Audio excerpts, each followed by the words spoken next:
Okay. Welcome back to the Longines Arena and Al Shakab. We are at the halfway point of Global Champions League on the opening stage of a brand new 2025 season. And already there have been some very, very interesting talking points. None perhaps even bigger than the arrival of the Monaco Comets. We spoke to Deborah Mayer. We had Edwina Tops-Alexander in the studio earlier on. Powered now by the Iron Dames, much like the Cannes Stars, both teams jumping superbly well. How many times this season may we see the Iron Dames projects finishing on the podium together? It is very much a reality. The Prague Lions jumping very well. The Scandinavian Vikings jumping very well. We'll give you all of the scores. We'll give you the updates throughout the rest of the night as the sun begins to set over here in Qatar. We will start to look into GCL round 2 later. For now, David Will comes to join us in the studio. Trains alongside Sophie Hinners. Has the insight as to how the team is doing. Before we talk about Sophie, before we talk about Cannes Stars, you walked the course, David. You're a very technical guy. What did you make of what you walked? Did it play out the way you felt it was going to?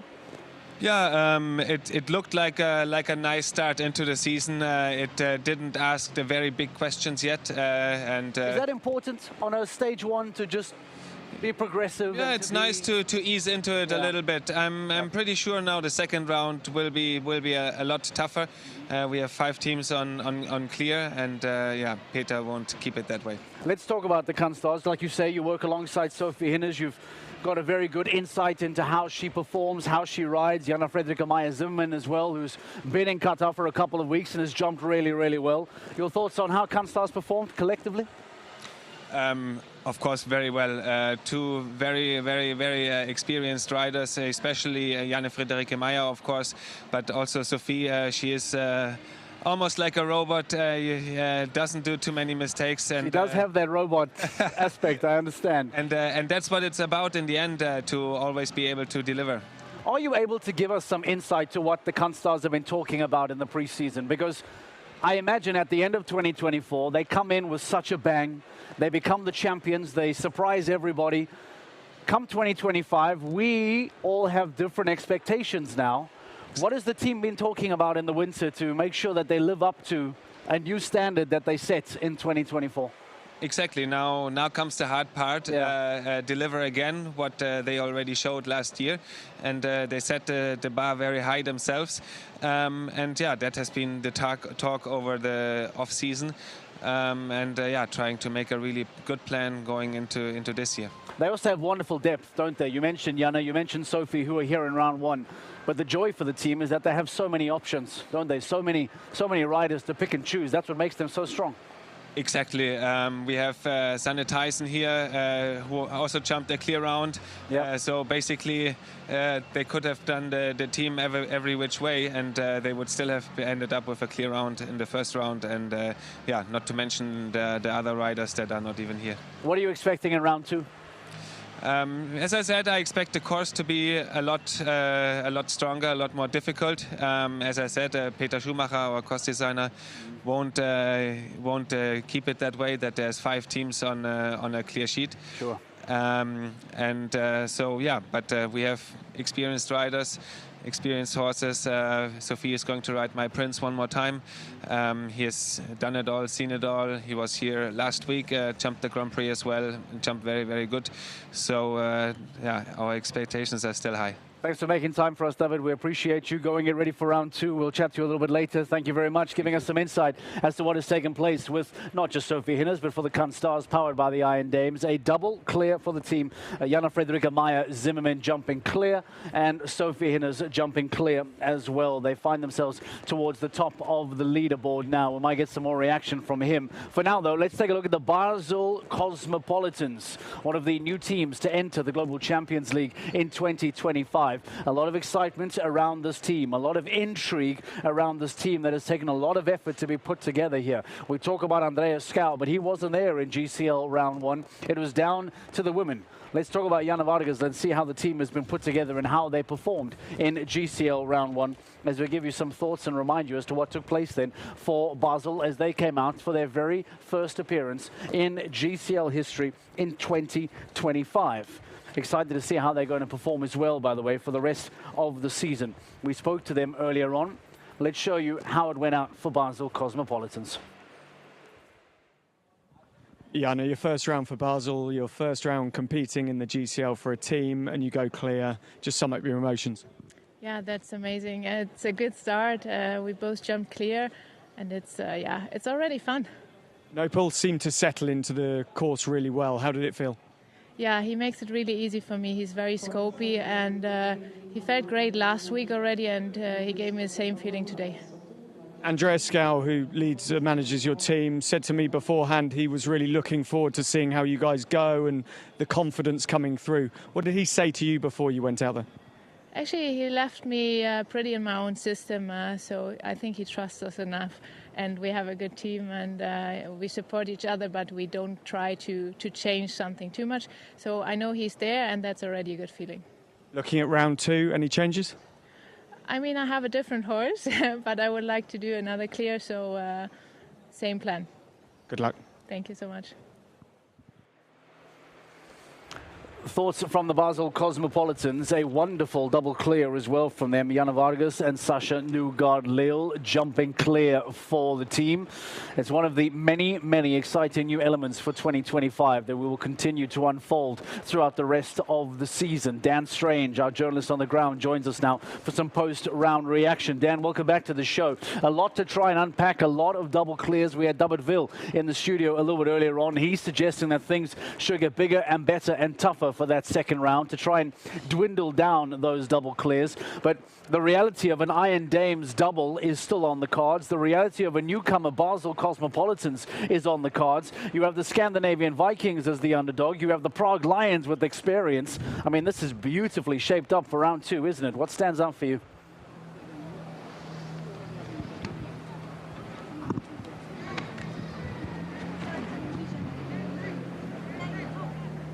Yeah, we're down here by the arena where it's been a really interesting round. Obviously, Scandinavian Vikings had nearly 4 seconds on any other team. And I know speed isn't important in the first round of the GCL, but the confidence that will have given them is absolutely huge. Obviously, 5 teams went double clear.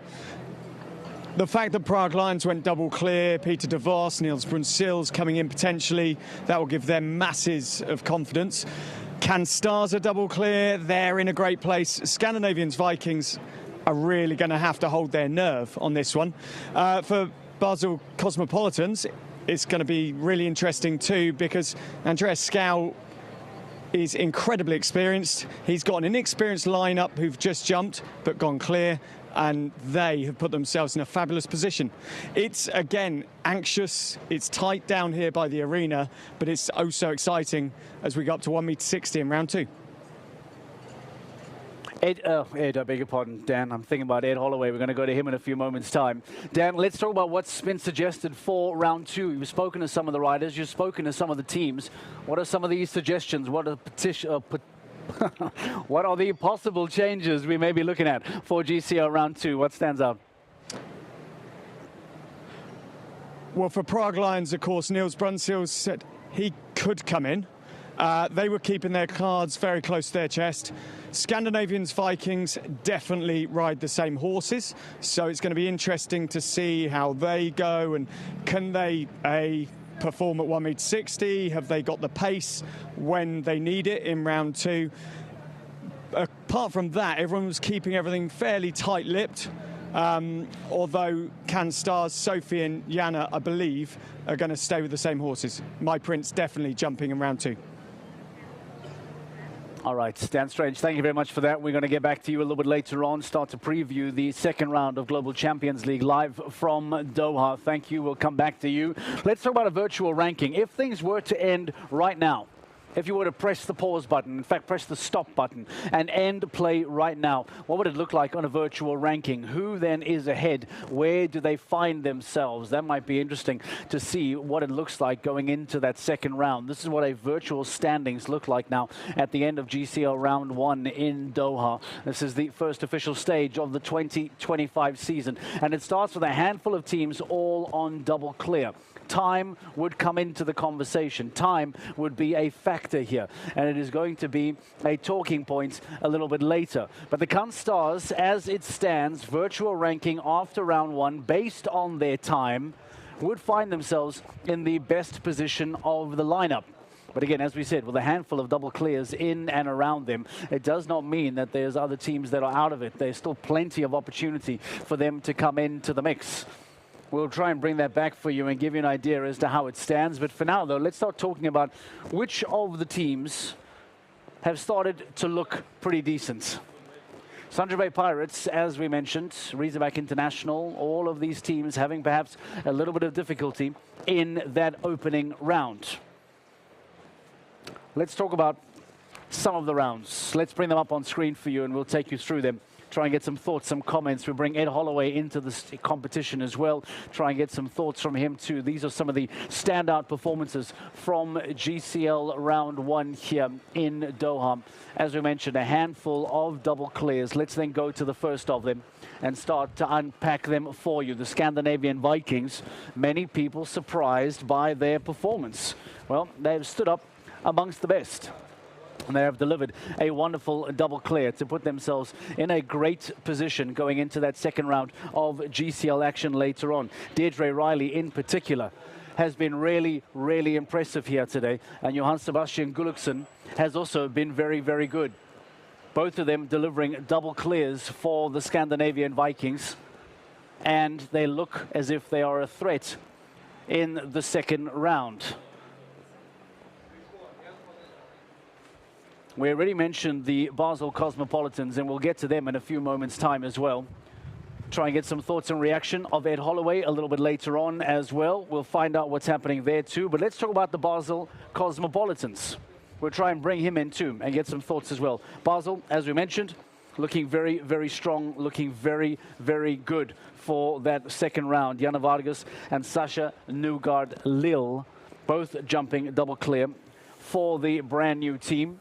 We'll get to them in a few moments and show you how they jumped. Let's not forget that Andreas Skau is in the mix as well. Talk about a talented rider. Talk about someone with experience that is able to guide you over the line. To have him in the wings is incredibly impressive. We bring in Ed Holloway into the show to give us some thoughts and some reaction. Ed, while we're busy watching, welcome to the show. We're busy looking at the Basel Cosmopolitans. Let's talk about how this has gone for them. And we are always interested in brand new teams, brand new franchises. There's been a lot of effort apparently in putting this team together. And for the two ladies to come through today and jump the way they did in round 1, this was a sensational start, wasn't it? I was mighty impressed looking back because I watched the reaction of Andreas Skau and he was so delighted with the opening clear round. And I think that they've come into this big cauldron mark so early on in their career. Yes, their very first GCL fixture. And it was a hard course. Peter Schumacher set a proper championship-feeling course. It was big, it was flowing, you had to be committed on your distances. It was all there to do. And I think that the pair of them came in and responded so well. Is a really strong season start. Yeah, I'm mighty impressed. The point of David Will is that he's expecting it to get even bigger and harder in round 2, as you would imagine. So if you're looking at it the way you are in GCL round 1, well, that does suggest that round 2 is going to be incredibly interesting to see how it plays out.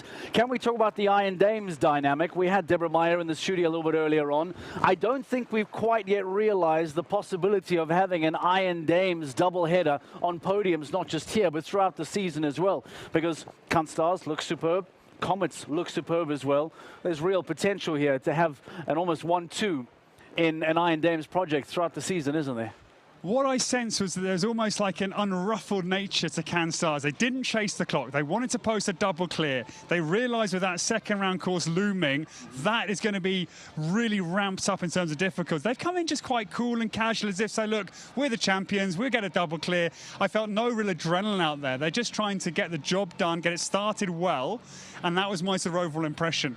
I feel that the success of 2024 also took, don't get me wrong, it's going to build a lot of pressure and expectation for 2025, but I feel that the success of 2024 has almost calmed the Stars down. I think last year when all of the hype was starting to happen, when all the drums were being knocked on, then the riders were feeling it, but they almost give me the impression that they come into 2025 now realizing that they can do this, that they've done it before. And you're right, they did look like a very relaxed unit. And I think that that's credit to the incredible 24 that they had, isn't it?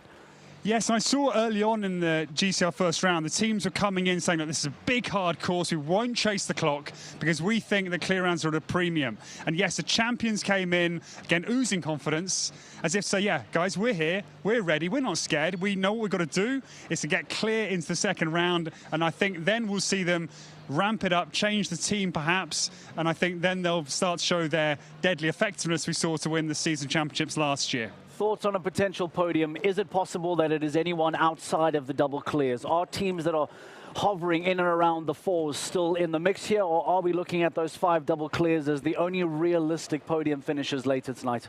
I think more likely than not they will be the candidates, but I think one of the 4 falters could creep onto a podium because I think it will suddenly intensify with the the standings, of course, not yet in people's mind, but just get the season underway, Mark. I think this is what is going to be the pressure point tonight. Yeah, Stockholm Hearts, powered by H&M We Love Horses, find themselves on 4. Falcons White United find themselves on 4. The returning Saint-Tropez Pirates, perhaps a long shot, find themselves on 4. So there are a handful of teams, as Ed mentions, that are just one fence behind. And if out of these top 5 teams, some faults do come in what is expected to be a bigger, tougher second round, well, there might be a shake-up in those standings come the end of the night. We take a quick break. When we return, we build up more for the second round of Global Champions League Round 2 as we get ready for the second part of the opening day here in Doha. Stay with us, and as we do, let's remind you as to what is taking place throughout the 2025 year. It is a jam-packed season as we head off to the most exclusive destinations in the world. This is where you can find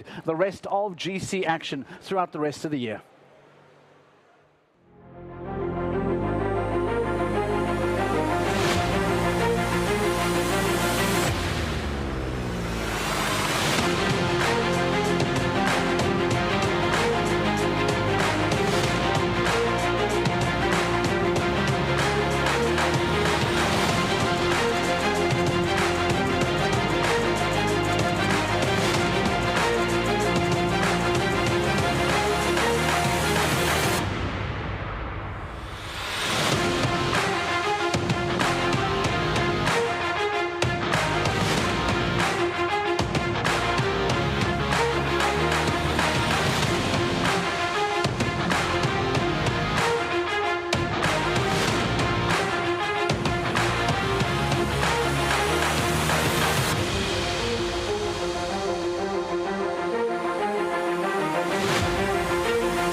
challenges and fierce rivalries.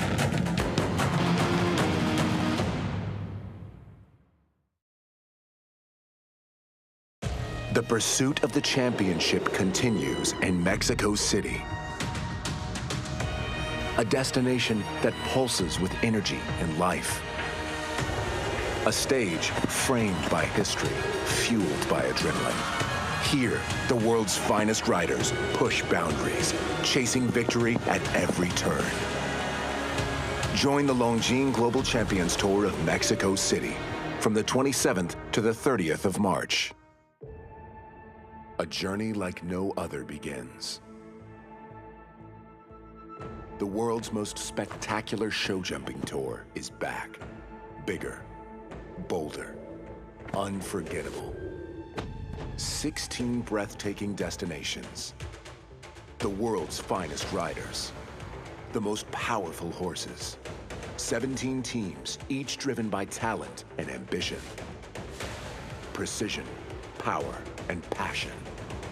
Every jump, every second, every heartbeat counts. From the heart of Paris to the skyline of New York. From Shanghai's electric energy to the golden glow of Saint-Tropez. Each stop, a new stage. Each stage, 2 championships. Each moment, a story waiting to unfold. This is more than a sport. This is artistry in motion. A testament to courage, grace, and unrelenting passion. Where centuries of tradition meet the future of the sport. Every stride, calculated. Every moment, critical. Every leap, defining. It's more than a competition. It's an electrifying spectacle for all ages. A celebration of prestige, performance, and possibility. History will be written. Legends will be made. This is your chance to step inside, to feel the adrenaline, to witness greatness, follow the journey, and be part of history.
Doha.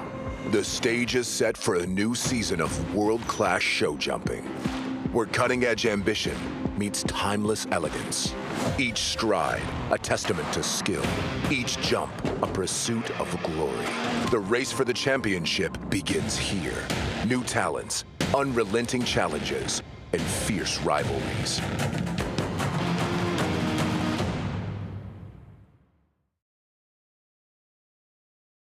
The pursuit of the championship continues in Mexico City. A destination that pulses with energy and life. A stage framed by history, fueled by adrenaline. Here, the world's finest riders push boundaries, chasing victory at every turn. Join the Longines Global Champions Tour of Mexico City from the 27th to the 30th of March. A journey like no other begins. The world's most spectacular show jumping tour is back. Bigger, bolder, unforgettable. 16 breathtaking destinations. The world's finest riders. The most powerful horses. 17 teams, each driven by talent and ambition. Precision, power, and passion.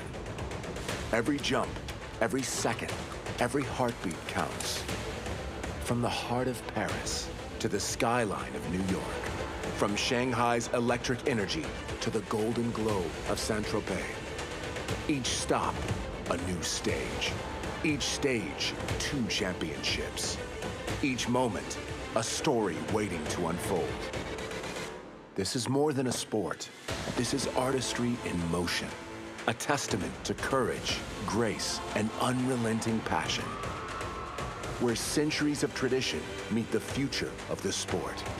Every stride, calculated. Every moment, critical. Every leap, defining. It's more than a competition. It's an electrifying spectacle for all ages. A celebration of prestige, performance, and possibility. History will be written. Legends will be made. This is your chance to step inside, to feel the adrenaline, to witness greatness, follow the journey, and be part of history.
Doha.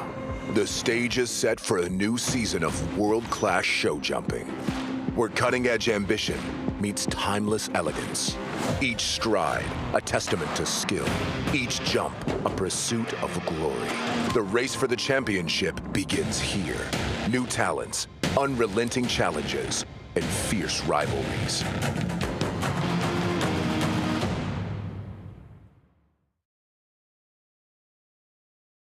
The pursuit of the championship continues in Mexico City. A destination that pulses with energy and life. A stage framed by history, fueled by adrenaline. Here, the world's finest riders push boundaries, chasing victory at every turn. Join the Longines Global Champions Tour of Mexico City from the 27th to the 30th of March. A journey like no other begins. The world's most spectacular show jumping tour is back. Bigger, bolder, unforgettable. 16 breathtaking destinations. The world's finest riders. The most powerful horses. 17 teams, each driven by talent and ambition. Precision, power, and passion. Every jump, every second, every heartbeat counts. From the heart of Paris to the skyline of New York. From Shanghai's electric energy to the golden glow of Saint-Tropez. Each stop, a new stage. Each stage, 2 championships. Each moment, a story waiting to unfold. This is more than a sport. This is artistry in motion.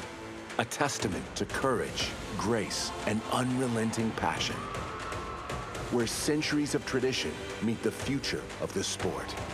Every stride, calculated. Every moment, critical. Every leap, defining. It's more than a competition. It's an electrifying spectacle for all ages. A celebration of prestige, performance, and possibility.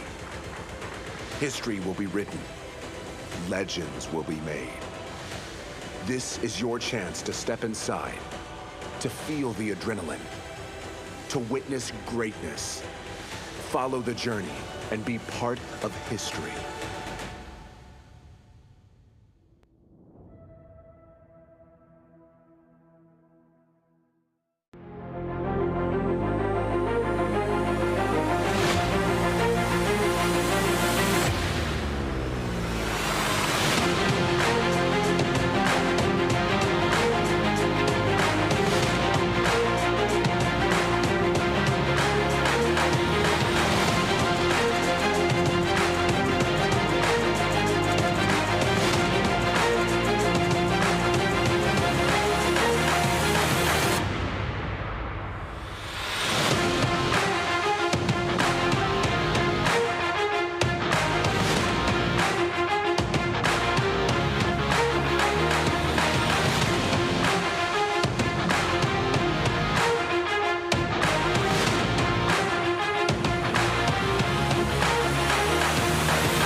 Doha.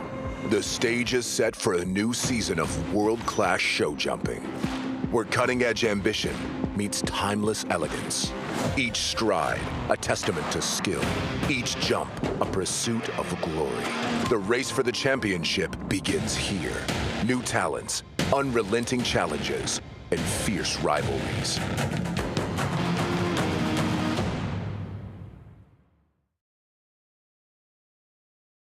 The pursuit of the championship continues in Mexico City. A destination that pulses with energy and life.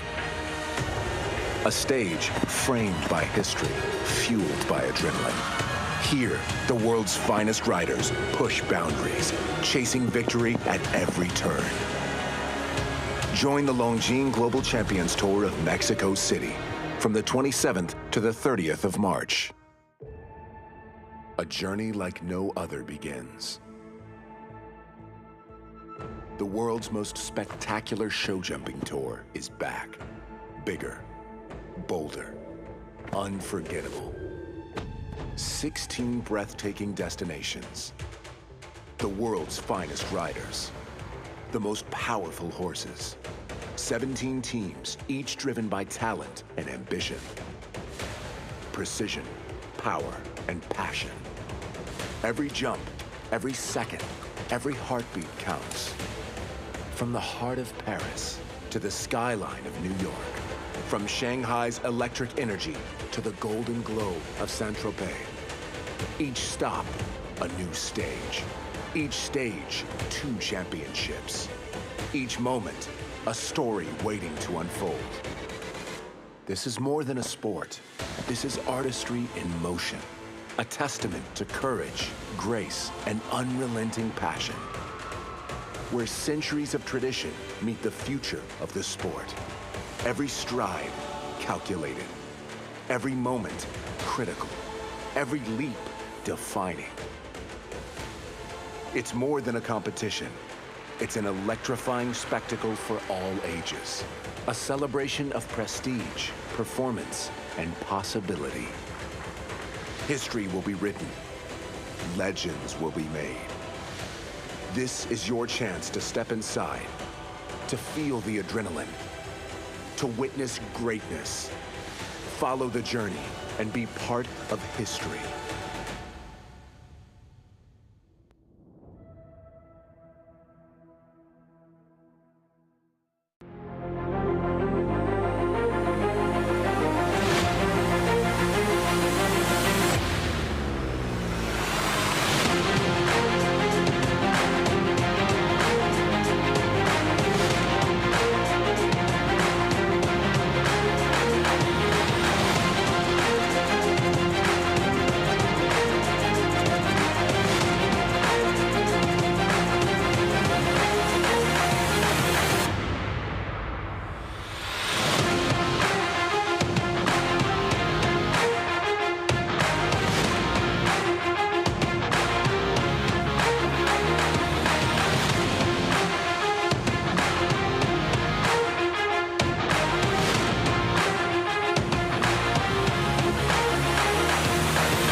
The stage is set for a new season of world-class show jumping, where cutting-edge ambition meets timeless elegance.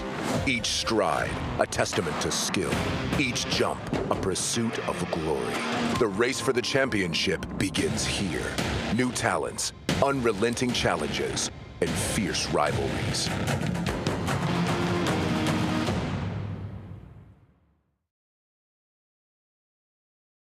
The pursuit of the championship continues in Mexico City. A destination that pulses with energy and life. A stage framed by history, fueled by adrenaline. Here, the world's finest riders push boundaries, chasing victory at every turn. Join the Longines Global Champions Tour of Mexico City from the 27th to the 30th of March. A journey like no other begins. The world's most spectacular show jumping tour is back. Bigger, bolder, unforgettable. 16 breathtaking destinations. The world's finest riders. The most powerful horses. 17 teams, each driven by talent and ambition. Precision, power, and passion. Every jump, every second, every heartbeat counts. From the heart of Paris to the skyline of New York. From Shanghai's electric energy to the golden glow of Saint-Tropez. Each stop, a new stage. Each stage, 2 championships. Each moment, a story waiting to unfold. This is more than a sport. This is artistry in motion. A testament to courage, grace, and unrelenting passion. Where centuries of tradition meet the future of the sport. Every stride, calculated. Every moment, critical. Every leap, defining. It's more than a competition. It's an electrifying spectacle for all ages. A celebration of prestige, performance, and possibility.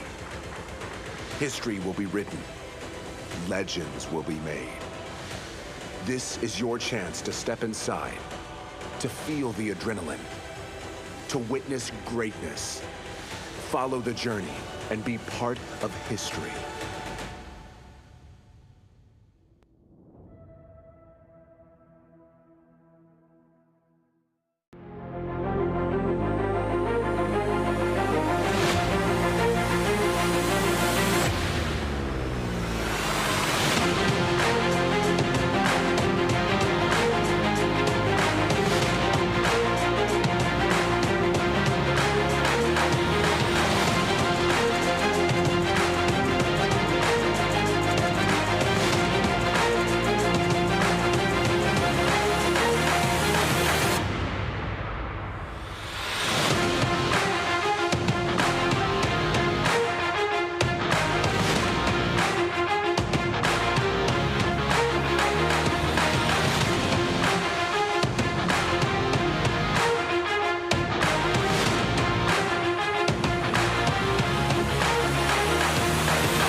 stage is set for a new season of world-class show jumping, where cutting-edge ambition meets timeless elegance.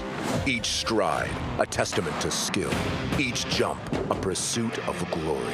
The race for the championship begins here. New talents, unrelenting challenges, and fierce rivalries.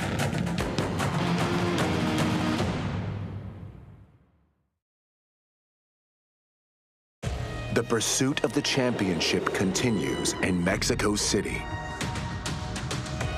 A destination that pulses with energy and life. A stage framed by history, fueled by adrenaline. Here, the world's finest riders push boundaries, chasing victory at every turn. Join the Longines Global Champions Tour of Mexico City from the 27th to the 30th of March. A journey like no other begins. The world's most spectacular show jumping tour is back. Bigger, bolder, unforgettable. 16 breathtaking destinations. The world's finest riders. The most powerful horses. 17 teams, each driven by talent and ambition. Precision, power, and passion. Every jump, every second, every heartbeat counts. From the heart of Paris to the skyline of New York. From Shanghai's electric energy to the golden glow of Saint-Tropez. Each stop, a new stage. Each stage, 2 championships. Each moment, a story waiting to unfold. This is more than a sport. This is artistry in motion. A testament to courage, grace, and unrelenting passion. Where centuries of tradition meet the future of the sport. Every stride, calculated. Every moment, critical. Every leap, defining. It's more than a competition. It's an electrifying spectacle for all ages. A celebration of prestige, performance, and possibility. History will be written. Legends will be made. This is your chance to step inside, to feel the adrenaline, to witness greatness, follow the journey, and be part of history.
stage is set for a new season of world-class show jumping, where cutting-edge ambition meets timeless elegance. Each stride, a testament to skill. Each jump, a pursuit of glory. The race for the championship begins here. New talents, unrelenting challenges, and fierce rivalries.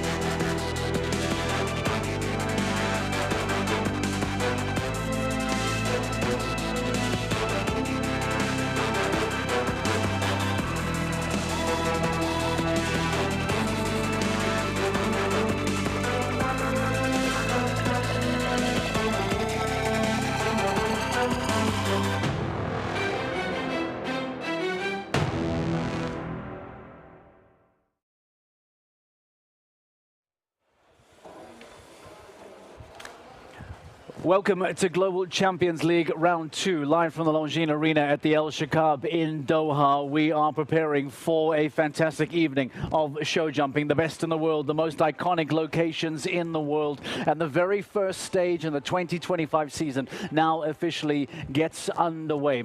We are excited at how things have played out in the opening round of GCL, and we now get ready for the second round of Global Champions League, back-to-back rounds in the same day now in 2025. And the team to catch is the Scandinavian Vikings. Because of that, we are delighted to welcome Geir Gulliksen into the studio to give us some thoughts on how his team has been performing. Geir, you must be a very, very happy man. Give me some thoughts, some reaction as to what happened in round 1. No, round 1 was very, very good. And like Deirdre, she never rode on a team like that before. And you know, so I didn't put any pressure on her, but she must have a little bit pressure, but she performed super, and Johan jumped very good. You know, like I was a bit mad if he had one down because he went a bit fast for me. Yeah. You know? He did look a little aggressive. Was that team conversation? No, I told him to go clear, and then he did his own there. So I just called him.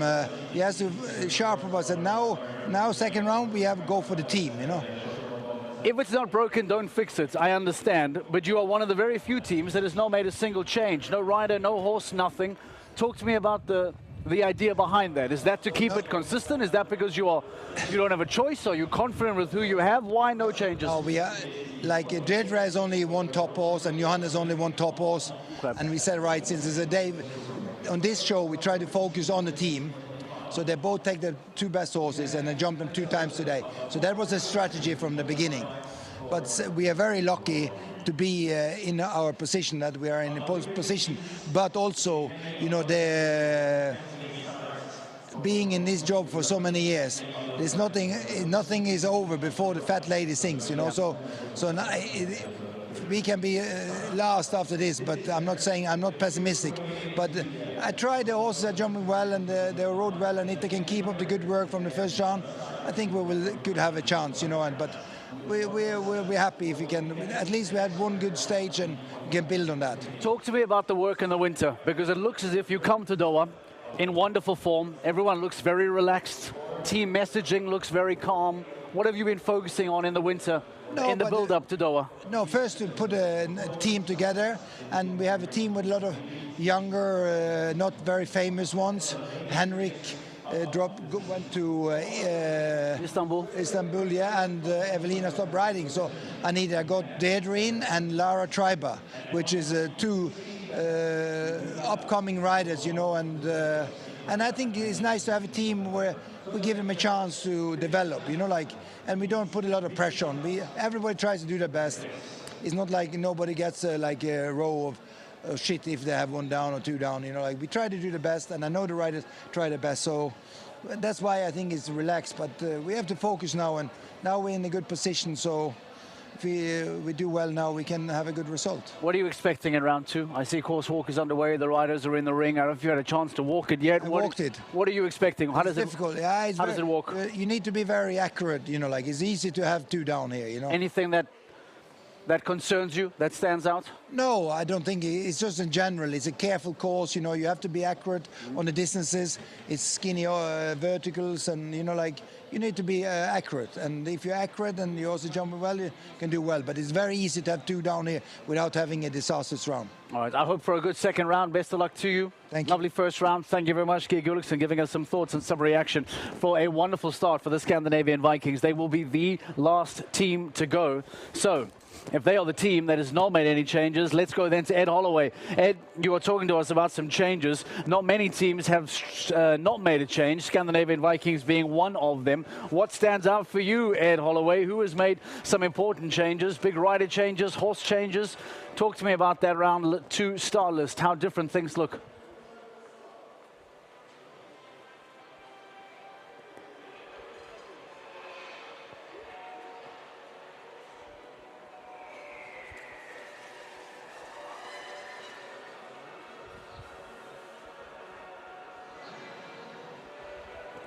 All right, Ed, we seem to have an audio issue. Stay with us, Ed. Don't run away. We want to hear from you. We're trying to see if we can get you back onto the microphone to get some thoughts and some reaction as well. Just please give me some confirmation as to when Ed is available to come back to us. We also want to go back to him as well for some ring perspective, some thoughts on what has been designed here for the second round of Global Champions League Round 2. Ed Holloway standing by. I'll take you through some of those changes, by the way, as we stand by and await for Ed. There is a horse change for Alexa Ferrer. There is a horse change for Nadia Peter-Steiner. And there are a couple of changes as well. Christian Kukuk and Shah George. Let's take a look at the start list. I'll give her a better idea as to how things look then going into the second round of GCL here in Doha tonight. This is how they shape up. We mentioned the very, very impressive start time for the Scandinavian Vikings. They will be last to go. First out the gate, the Doha Falcons, I'm afraid, will have a lot of work to do. Basim Mohammed, Julian Akertin, they come in on 27 penalties already. A long afternoon lined up for them after a very difficult opening round. Paris Panthers and Rome Gladiators will follow. Madrid Emotion, somewhat surprising for them as well. 8 penalties for Eduardo Alvarez Aznar in that opening round on Legend. Very uncharacteristic for the Spaniard. Riesbeck International, powered by Horse Gym, will be next. Speak about uncharacteristics. They don't often find themselves on 8 penalties going into round 2. Camili with 8. A clear, though, from Philip Weishout. He gets changed out for Christian Kukuk and Shah George in that second round. Shanghai Swans, double horse change for Christian Allman and Daniel Deusser.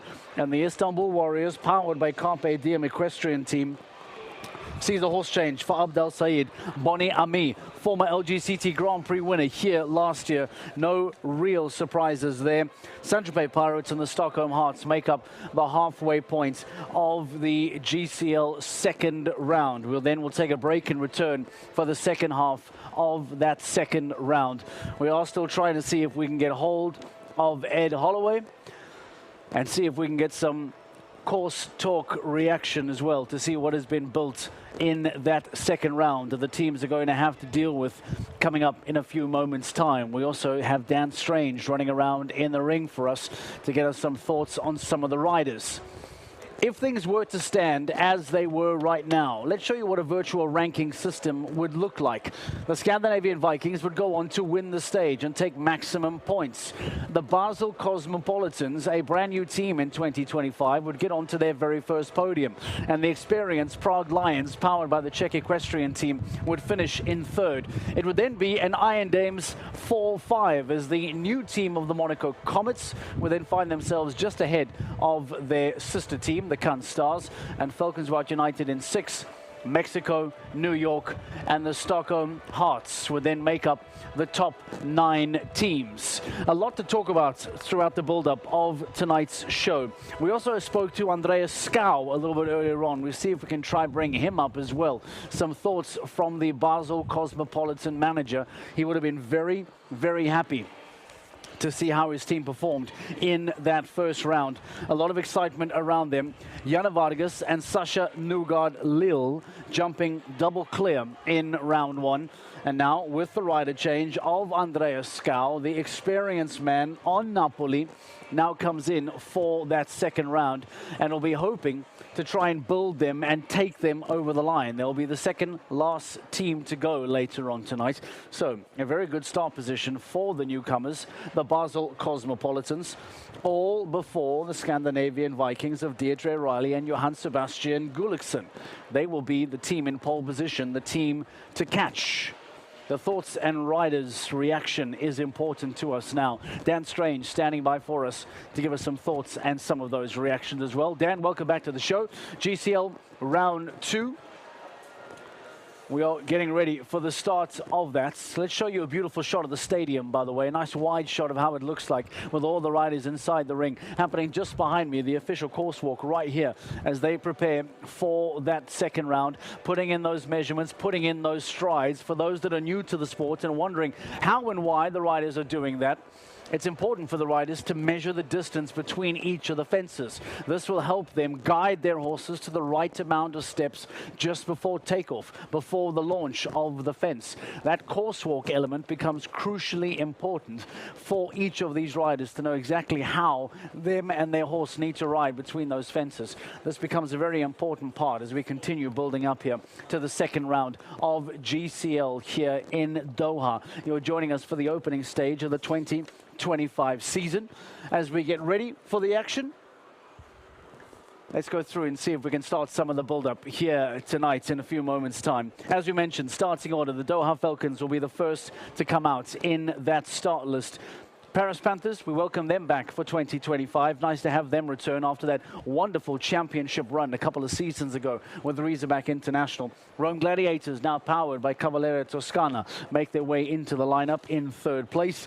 And as we said then, Madrid Emotion, Razorback International, Shanghai Swans, the Istanbul Warriors, Falcons Art United to come a little bit later on.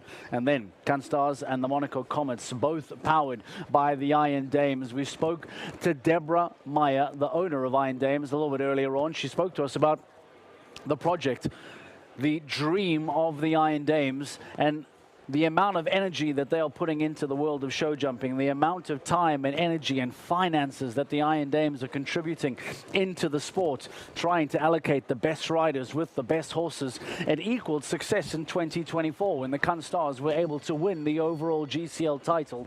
Now, with the introduction of the Monaco Comets, how realistic is it for an Iron Dames 1-2 perhaps at the end of the year? The Comets lineup is absolutely outstanding. We had Edwina Tops-Alexander, the incredibly experienced Edwina Tops-Alexander, who makes a high-profile move from Falcons Art United to the Comets this year, and she, for one, will be guiding that team along.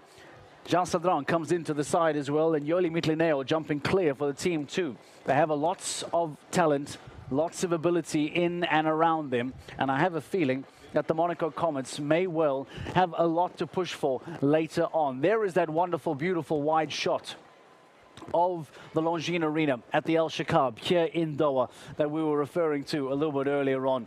An outstanding stadium that has been built here in Qatar, and it plays host to the very first stage of the 2025 season. And it is going to be the first of many. The first of many iconic destinations as we ultimately give you a ticket to the world. We'll take you all around the world here, across continents, across the seas, and across many different cities, all having an opportunity to take you on this global champions journey with us. Let's bring Dan Strange into the studio, bring him in and have a few conversations. Welcome, Dan. You were doing a bit of running around there. Yep. You had a few conversations. I heard Andreas Scow. We haven't had a chance to play it yet, but talk to us about what the Basel man had to say to you earlier on. Napoli's coming in. Yep. 1m60, so that was the obvious choice there. As he explained to someone who may not have watched the GCL before. But it's the experience of the man, isn't it? He can come in on Napoli, and that's really important, but it's the experience of the man that is able to come in at this moment, whilst the younger riders around him are delivering those clears. What a wonderful platform, what a wonderful platter this is for him to come in late in round 2 and kind of just guide that ship, isn't it? Well, he joked to me before saying, I want the youngsters to step up, do well, I can then relax. He won't be relaxed coming in here because he knows the position Basel are in, how great it would be if they won first time. But bringing a horse like Napoli in, who's been there, done it, and got the horse rug, probably not the T-shirt. Got the horse T-shirt, yeah. But to do that with what Jana's been doing, Jana comes in on, is it Dorette, I think? Mm-hmm. So look at, she can go double clear, first GCL team event. She has jumped, of course, in the qualifying for LGCT, so within the GCL. She's actually 100%. clear within that stat. So Basel are looking really good. Abdul Said was a fascinating one. Istanbul Warriors, they're obviously 8 faults for round 1. He was. Abi comes in, former LGCT Grand Prix winner here last year, so there's definitely ability there as well. There is, and he was talking me through sort of the horses just below Bonnie, as it were, and the horses he's got coming through, he's got talented horses, but as he said, it's about sort of mindset of the horse, which Bon Ami has. He was then talking me through the combination at 12A to 12A BC, obviously. What he was saying there was that basically in the first double, they've made it quite narrow wings, it invites you in, it's quite comfortable. In the combination at the end of the course, big wide wings, which slows you down, and then obviously jumping through that combination feels like jumping uphill. So he was saying that's going to be really a technical part of the course with what's come before it. Okay, we'll have a lot more reaction throughout the rest of the night. Dan Strange, thank you very much for joining us. We are getting ready for Global Champions League Round 2, the second part of the night. Scandinavian Vikings in pole position. They'll be the last to go. But a handful of teams on double clear, all well within the opportunity of getting victory here tonight on the opening leg of the 2025 season. Let's go and join the action of GCL Round 2. It's chilly atmospherically. This competition is very, very intense with the 5 teams with clear rounds after round 1, including the defending champions, Kansas, who won in Rabat the season's championship last season. The brand new team, Monaco Comets, Prague Lions, powered by the Czech equestrian team. Brilliant Peter de Vos and Fernando Martinez Sommer. 2 older horses were really good. The brand new team, the Basel Cosmopolitans, they delivered, didn't they ever, in the first round. And the Scandinavian Vikings, the quickest of those 5 clears. Superb debut from Deirdre O'Reilly, alongside Johann Sebastian Gulliksen. Into the second round we go of the GCL, and this man, he has certainly upped the ante. It's a fearsome test. The first 160 vertical comes pretty early.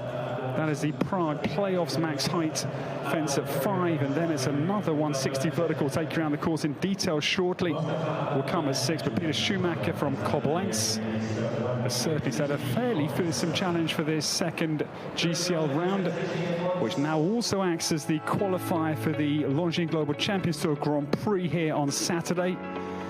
And there's a little amendment to the rules, actually, because it used to be the best 40 from this round that would start into the Grand Prix. Now, if one was to drop out of the top 40, we'll go to place 41 and so on. So we will have 40, a complete package.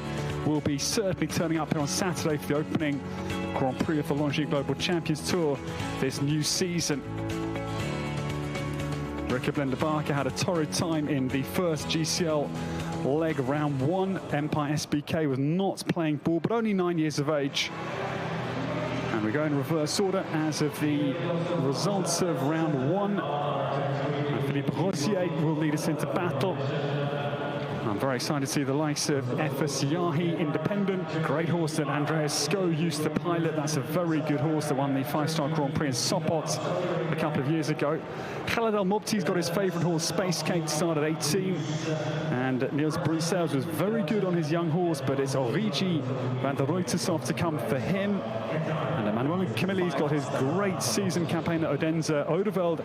And Christian Cook looking to improve. Saint-Georges was disappointing in the first round tonight already, and Dorados the second for Dwight Seabra. His brilliant partner that won the 4-star Grand Prix week 2 of the Doha Tour, and then things really ramp up. Scott Brash elects for Hello Mango in this second round, not Hello Folly. Edwina Tops Alexander stays for Monaco Comets with fellow Castlefield. Just some of the outstanding combinations we will welcome back into the Longines Arena. يدافعون عن عنوان 35 دولة يأتون هنا أفرادا وفرق. تعد هذه المحطة هي المحطة الافتتاحية للموسم الجديد تستمر 12 ساعة. Young and old, it's a brilliant multicultural audience that we welcome to the state of Qatar. What a brilliant opening night we are enjoying, and the Doha Tour led into His Highness the Amir's Sword week here in mid-February. Last week was a CHI Al Shakab 5-star. Great Grand Prix win for Marlon Bard Johnson and H&M Indiana. And into this Longines Global Champions Tour opening leg of the brand new season. Jan Tops' incredible series that we join here in Doha to get it rebooted after a brilliant showdown that saw the Cannes Stars claiming the season championship last year. And the Super Grand Prix falling to Victor Bettendorf and Foxy de la Roque. But this will be a fascinating battle now because the stakes are upped dramatically. This course now, well, it was a hard course already in the first round, but this is going to be significant. The test that the combinations face. Also, rider substitutions are possible, and as ever, no drop scores, so things will be compelling. Great to have you alongside us here in Doha, and we get underway.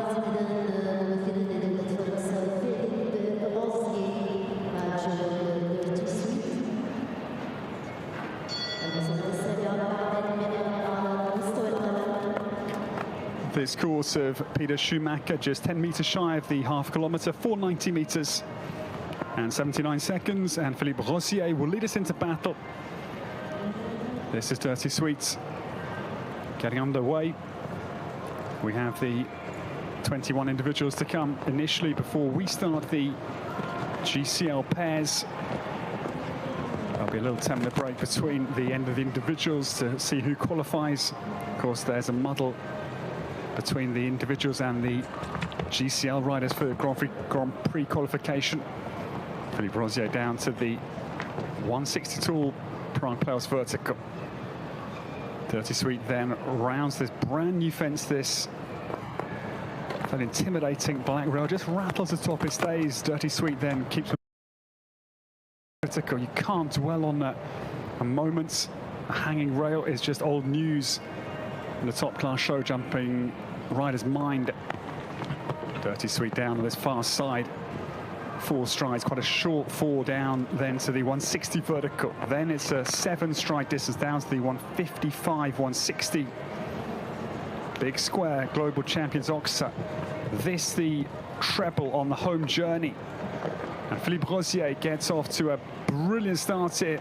Dirty Sweet adds down to the last fence, and that, I'm afraid, is punitive because adding strides, the top of that Liverpool, which faces right into the in-gate eyes. Not easy, that final test after an endurance test for the horses and riders, of course, though. Substitutions are possible, so you can factor that in. The last fence goes, great opening round from Dirty Sweet. Philippe Rosier's time, 72.98.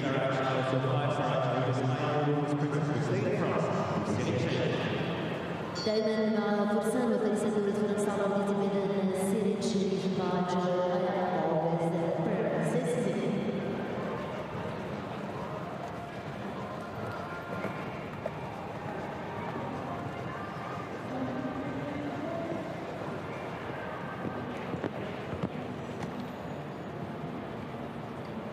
Now this lady searching for qualification for the Grand Prix here.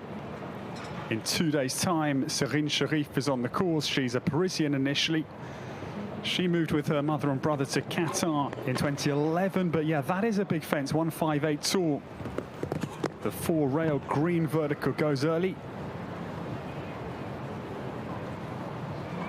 Serine Sharif is typically here in Doha between September and May to avoid the scorching heats that get up to 55 degrees in the summer. She then relocates to Europe. She's been with Marcus Enning last year, Rob Aarons 2023, and previously as well with Patrice Delaveau and with Stal Tops in the Netherlands. But another rail, I'm afraid, added to the French card. That was the Longines Oxford at 4. I love the story. Forgive me if I drift off the action. I know you're watching, so you'll be noticing it as well. Serine was based with Patrick Caron as a youngster as well, another luminary name in the French annals of top-class show jumpers.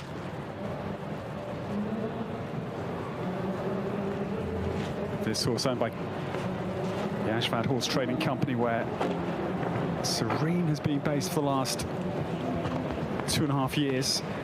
But another vertical, I'm afraid. So Oxa goes out of the combination. The early vertical set the tone, and we'll have also a couple of time. It's going to be 15, the final score, 81.47.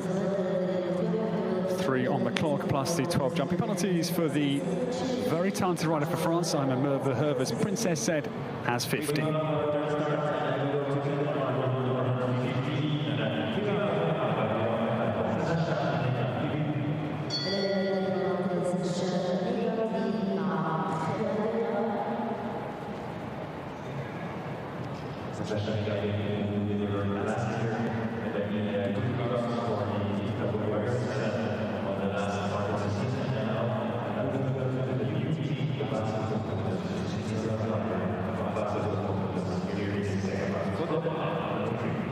The next to go. What a brilliant round in the first round to put Basel Cosmopolitans right into the heat of battle. One of the 5 teams with a clear round. It will be Jana Vargas and Andreas Sko stepping forward. Jana substitutes Nopal van Tallert for Dorrit OLD later. Andreas will ride Napoli van Het Nederrassentov later. So this lady now, despite her great clear round effort, goes for the Grand Prix qualification. This is Primavera on course for Zasha. That superb win just 2 weeks ago, the Longines Grand Prix of Hong Kong. Come on, Stanley dazzled to beat Scott Brash and Ricard Vogel.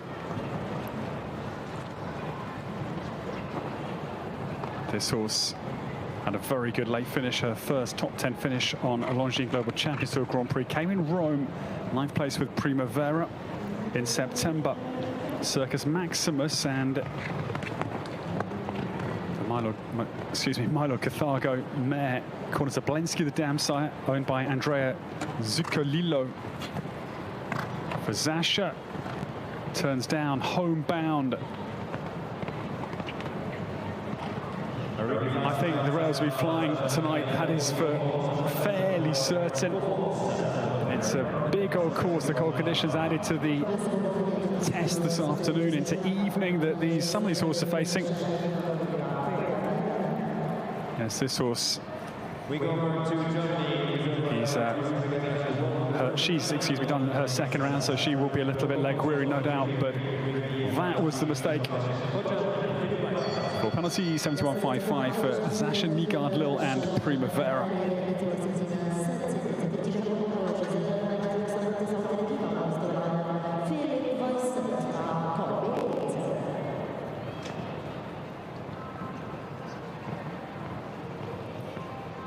Philip Weishaupt gets away. Now this is Kobe 8. Superb win for this German senior statesman. What a career, what a brilliant win it was in the World Cup here. First World Cup of the Doha Tour back in January, but again, we feel just the level of difficulty tonight as an early rail goes down for Kobe. Same fence as for the Danish combination.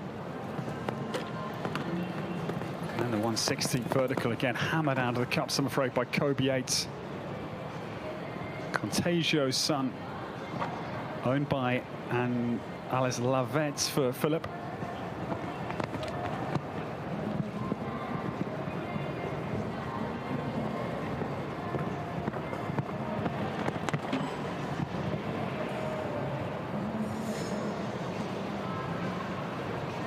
Philip Weishaupt travels homebound down through the treble, 2-1.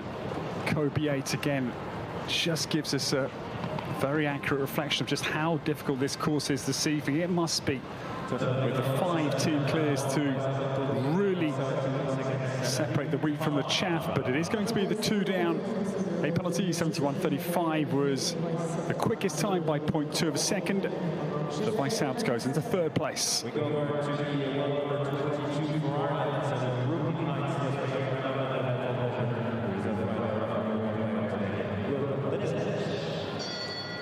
المصنف الثاني هو 20 على مستوى العالم من التنس يدخل مع جولة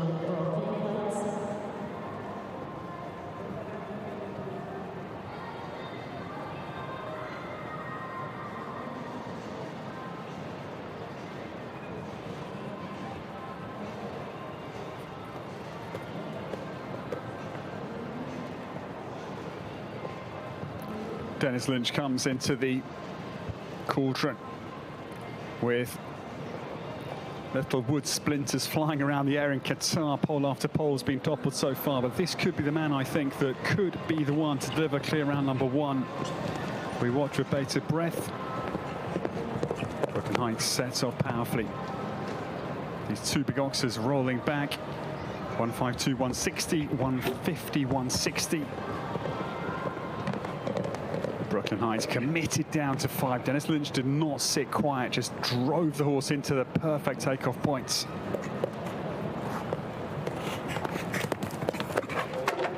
But again, this seasoned pair, they've had a brilliant start to their year, and again we see another fence fall, this time 7, A's back bar.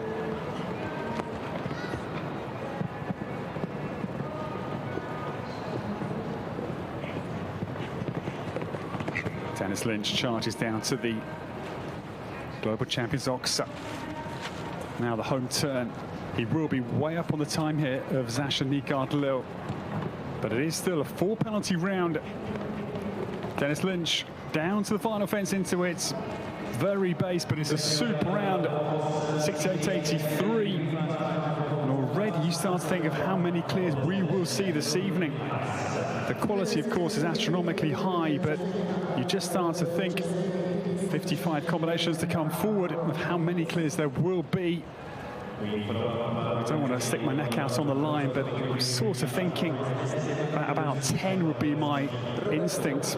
But this is the beauty of world show jumping at the moment. You cannot predict much. The stats and figures will all, of course, have a big bearing on who's likely to perform, but it's just raw sports, given the quality of horse and riders in this fast-evolving sport of show jumping.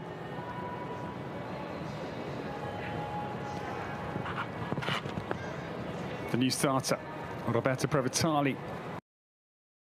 Oos at the start. Number 6 of the second round of the GCL here in the Longines Arena at Al Shakab.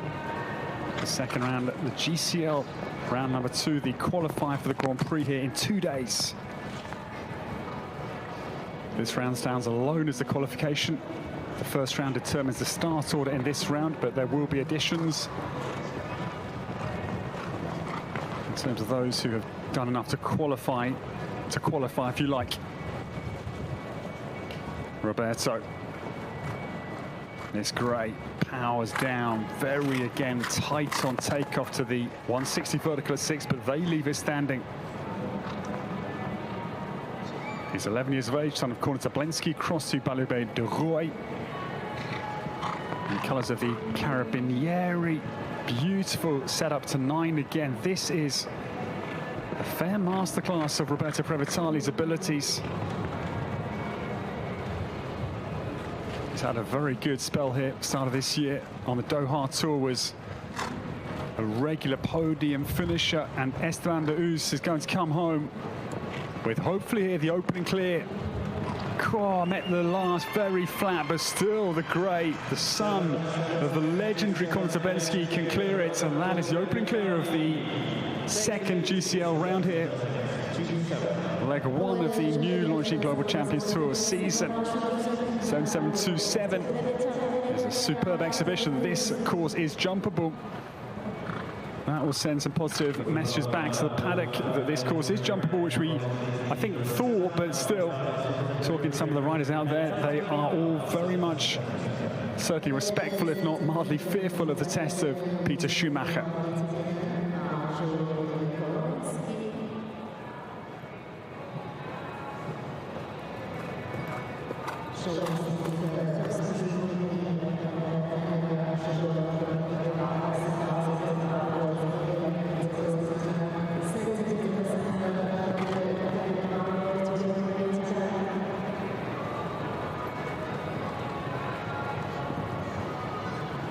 The Whittaker family, one of the most distinguished dynasties, if not the most distinguished dynasty in world show jumping, to be, I think, frankly honest, and Ellen Whittaker gets started. There's a little rattle there. It's 158 tall, green vertical, gets a fair touch from Kolensky. Half sister to Esteban de Oos, dam sire numero uno, but again, Corne Tablinski, the sire of this outstanding mare owned by Tilly Shaw. Ellen sets up for the monster black vertical. The very first five-star Grand Prix was the last Grand Prix of the Doha Tour. That was 8th in behind Scott Brash and Hello Folly 3 or so weeks ago. And 3rd in the 4-star Grand Prix in the first week behind Geoffrey Book and Abdul Said. Alan Whitaker, this horse is a huge talent for this extraordinary rider from Huddersfield initially, down now to the final fence. It's going to be quicker than Roberto Previtali by a long way.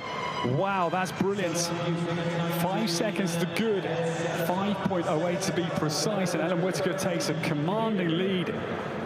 Didn't really look to break a bead of sweat either. That is doubly impressive. Super round for the Brits. And we have 2 clears. We have jumped only 7, so I'm starting now to very much doubt my 10 clear round call. I think that could be way away from the real figure. We will wait and watch.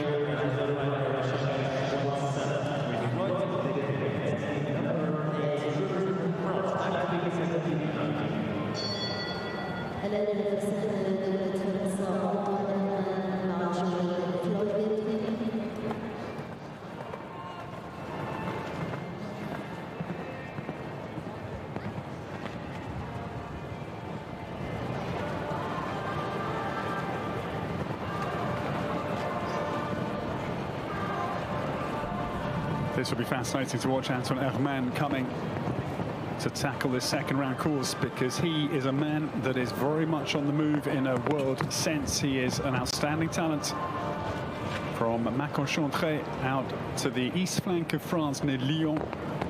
Has now been based with the Sadron family near Toulouse for a couple of years, and he just impresses time and time again with his cool, effortless horsemanship. French junior champion in 2019, which marked his card as one to really watch on the global stage, and he's very much on it right now. Floyd Depré down to the state of Qatar. Oxa, the winds top order tree on the outside of 7B, so that is just how much it's gusting out in this arena. There's not a lot of actually wall side, so the wind can whistle through the rafters, if you like, and come and dislodge course decoration. I'm afraid a fence dislodged by Floyd Depré down prize the home turn, which is a real shame. Super round from Antoine Herman, this marksman for France. He comes home with the late mistake. 7.766 was the French time. He'll go 6th with now 3 4-4 rounds. Sacha Nygaard, Philippe Rosier, the trailblazer, and now Antoine Herman as well.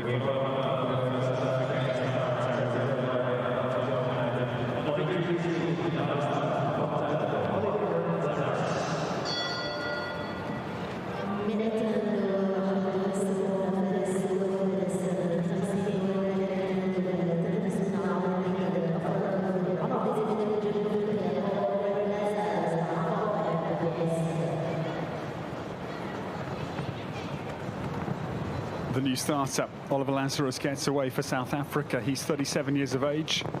He's based at Valkenswaard with his wife, Georgie, international competitor herself, and their daughter as well. He's a golfer, he's a snowboarder, a keen traveller when he's not in the saddle, and he loves wildlife as well. A man of many different pursuits. And tonight is right in the second round and Grand Prix qualifiers. Con Balfalgo PS, 11-year-old son of Contendros Cross du Balubé de Rouet, owned by the Team Quest Property Company for Oliver Bernot. 7A, I'm afraid. Out of the cups is now yellow cups, look shallower ones than from the first round. We've got a more delicate course, and the dimensionality is again increased and widened.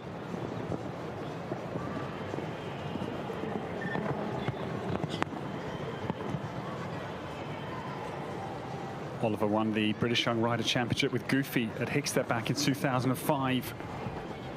He's had a very good spell here in Doha.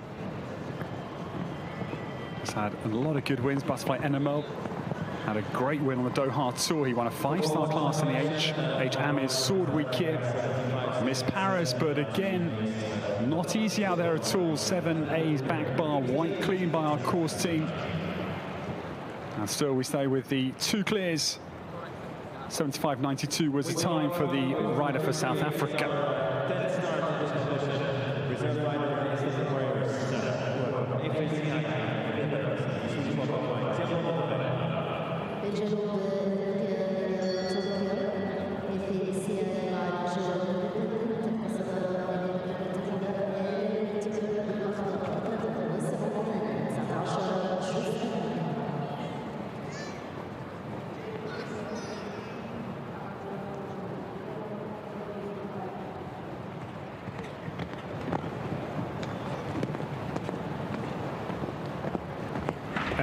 He is our new starter.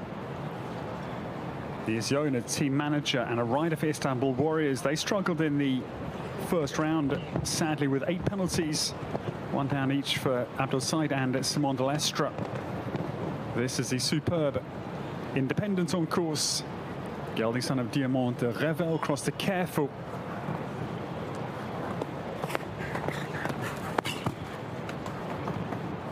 Effa had an injury setback last year, was out of competition March and April, the majority of May as well, but now fully motivated and hungry to make this season his own and get his great team that has also signed Henrik von Eckermann into their portfolio, the world #1, but I'm afraid 10 goes that Arabian rug-themed vertical. And again, yeah, that belongs to the global champions. 155 by 160 goes for 2 rails down for Effa Siahi. Independent jumps home, but it is going to be a slightly sour taste for Effa. But yes, it's a big course. We have still only the 2 clears. We have now, but he would have wanted more, certainly.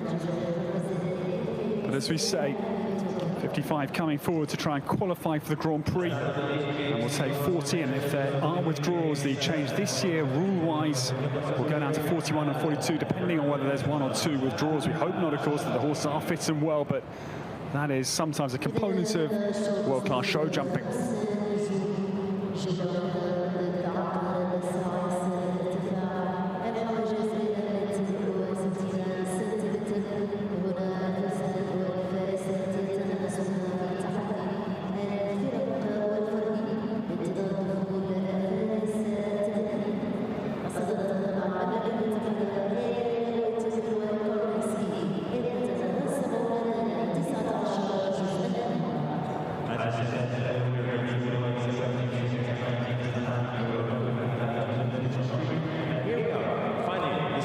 Just looking back at the starters so far, the quickest round for Dennis Lynch, 68.83 for Brooklyn Heights, his brilliant veteran. That is the quickest 4-4 round. We have the 5 4-falters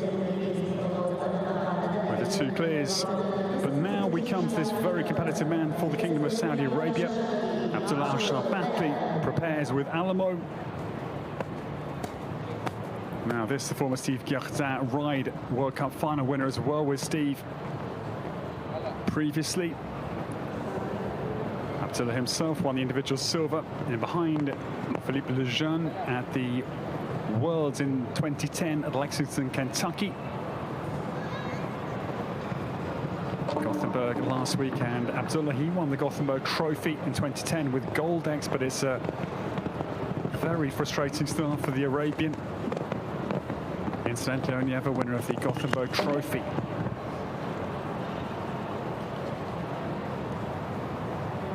Now he's been in great form as well here. Last week, 2nd in the 3-star Grand Prix with Buckman's Lord Petsy Jr. 9th with this horse in the 5-star Grand Prix. That was the win for Malabar Jonsson and H&M Indiana. He won the final 5-star Grand Prix on the inaugural Doha Tour here last year with Alamo as well. And Abdullah will be ruining that early mistake because now they've got into the swing of things.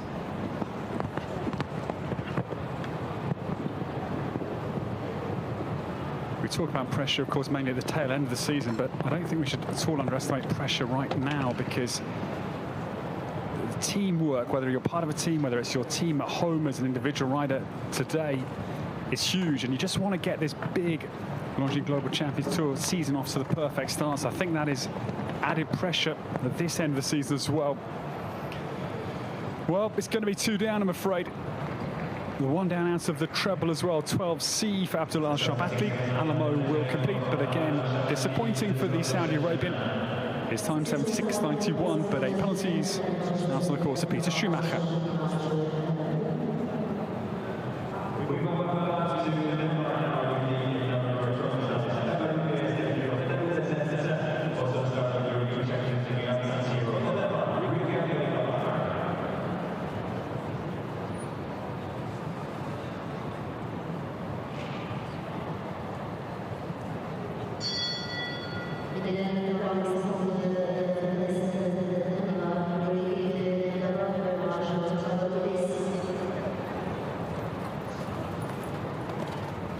This lady had a very tough GCL first round, having to retire Empire SBK, only 9 years of age, so we understand the reason clearly. Rikke Blinderbarker getting away with a wonderful horse of a lifetime that is Tapalu on course. New signing to Rome Gladiators this year, Rikke, powered by Cavalleria Toscana. This horse, she won her very first 5-star Grand Prix at Monterey La Silla, mid-November of 2023. That was only her 5th Grand Prix at 5-star level as a start. She had debuted at Hickstead. Respect for that one. That would have not been a bit of a white knuckle ride, I'm sure. Tabalu PS makes a very good start here. The youngest of 3 sisters, Anya and Meta, alongside Rikke. Tabalu PS powers down through the double.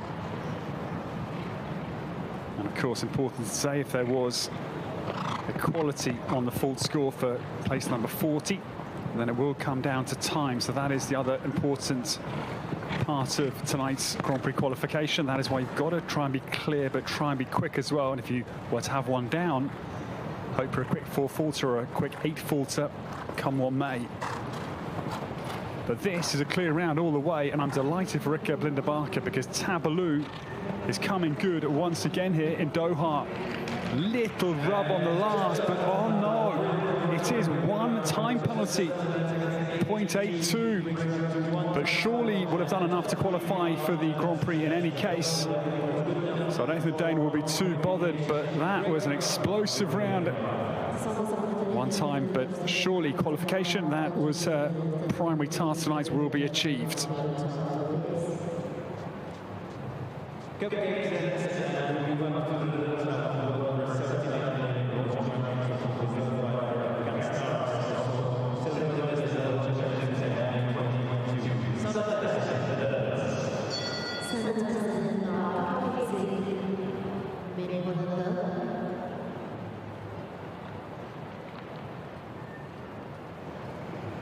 Steve Tinty gives his partner a big high five. That is what it means to the team to jump a clear to, hopefully, no doubt, surely you would assume, come back for the Grand Prix. The new starter, this lady, was the quickest of the first round. Sanna Tyson, though, now comes to try and qualify for the Grand Prix. This is Cupcake Z on the course. It was an explosive demonstration of Sanna Tyson's huge ability. But I'm afraid that will stay her best round tonight, because Cupcake Z dispatches the Al Shakab Ox's back bar at 3.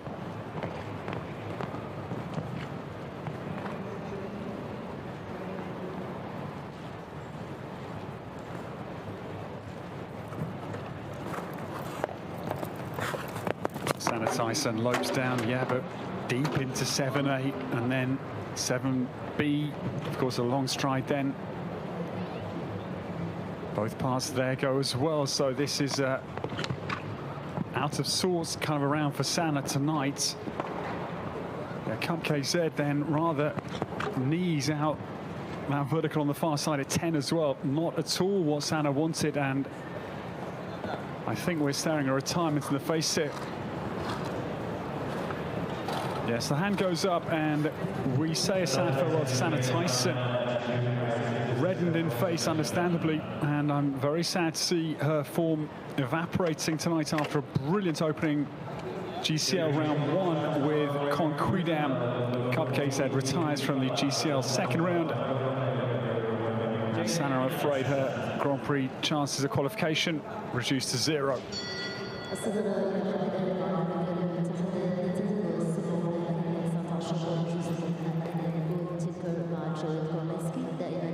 مع فارسة المملكة المتحدة جين أنت على أرضية الميدان باتجاه أول الحواجز مع إمبالا. Top 11 5-star Grand Prix 2 years ago here in Doha, also winning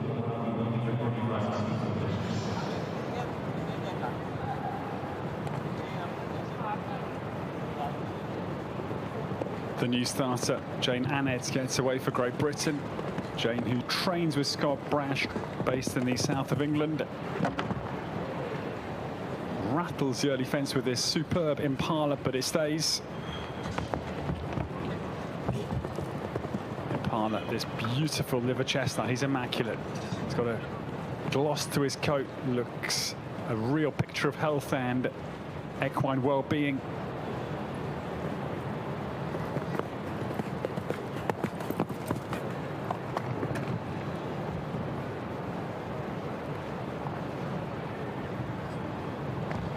Jane, who started in her very first 5-star class here on the Doha Tour. She was 5th in a 5-star class that week with this horse, and then had a brilliant maiden 5-star win at the His Highness the Amir's Sword Week with, again, Impala, 145 victory mid-March. She's now jumped only 3 5-star Grand Prix, and no, just losing a little bit of juice out of the treble.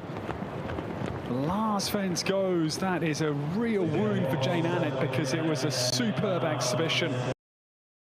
Her best finish of those 5-star Grand Prix, the 3 of them, was in the His Highness the Amir's Sword for 11th place. In behind Jana Fredrika Meyer-Zimmermann and Messi van der Ruytershoff. It's 4 penalties for Impala, 7:45 the British time.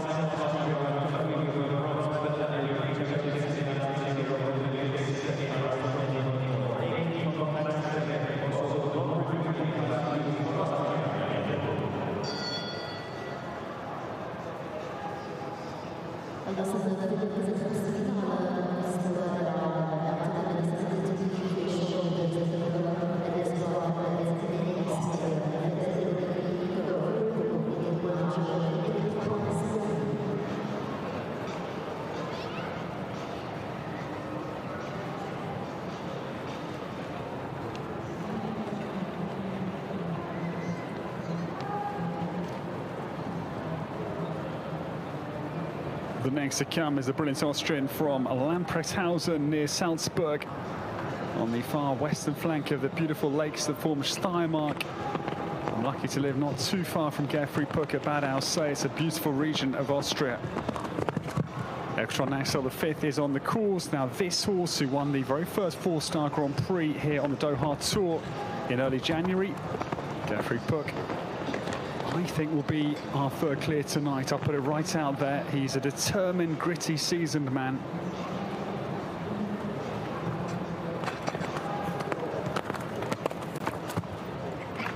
Gerfried idles down through 7A and B. Beautiful free flow from this gritty competitor. He rides in the colour of the Wathman stable, the Doha-based stable that is branched out of racing into show jumping.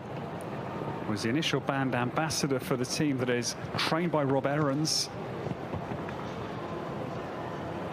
Gerfried-Puck has got his hands full as Maxell drags him into the base of the treble, but he's clear out of it as well. Now down to the last fence here. Alan Whitaker's time comes under fire, I think, just the other side of the line. Yeah, brilliant round from Gerfried-Puck. 72.52, the Austrian time, and he will go into second place. 72.52 as opposed to the British time of Alan Whitaker, 72.19.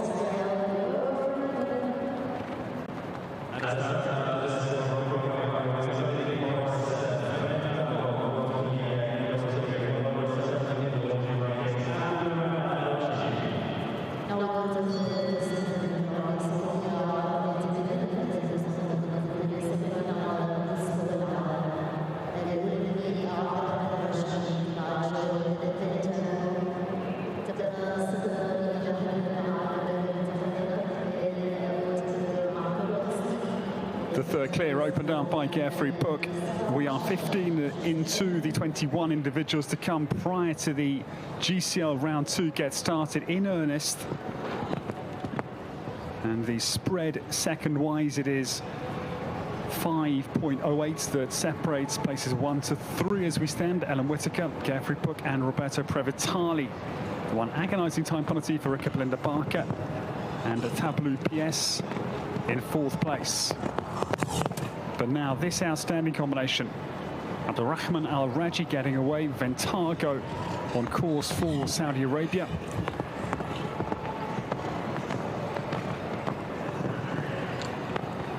Abdurrahman spins back to the 162 vertical. 2 Asian Games for him.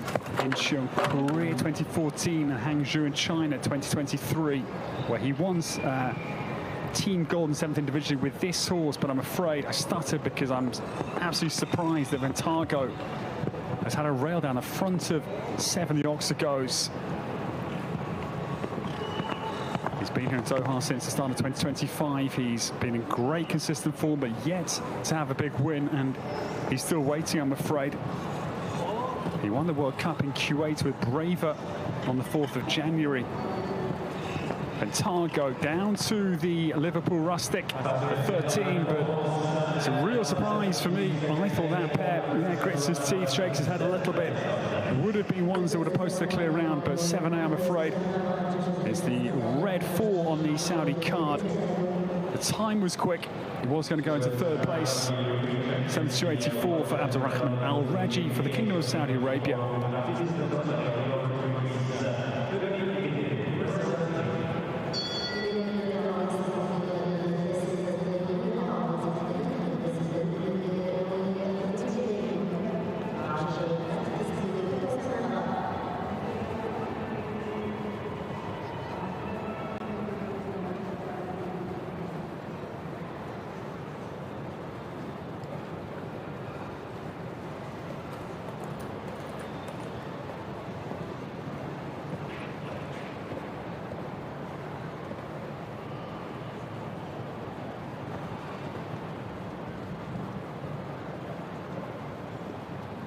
The new starter, Hannah Mittalini, getting away, and this Latista Toxandra, a ride from the first round. Now, the son of Toulon across the Kashmir Van Schuttershoff, 2 of my favourite stallions, runs down to 5, the Prime Playoffs vertical, leaves it well standing. L'artiste cruises down to 7A and B. No real pressure here from Yoli Mittalini. She was 5th in the Grand Prix here last year with Levi de Musa, and she won another class as well. Leg 1 of the 2024 Longines Global Champions Tour season, but no, it goes badly wrong between 9 and 10. It's the second bizarre moment we've had tonight where combinations have just crashed through a fence. Very, very unusual for this huge talent for Greece. Yoli Mittalini comes down to the final fence. And yes, I'm afraid trouble out on the course for the young rider for Greece. She's still only 27, now riding for the brand new team of Deborah Meyer, the Monaco Comets. It's going to be 8 for Latista Toxandra, 75.81. I'm afraid the time is now not significant.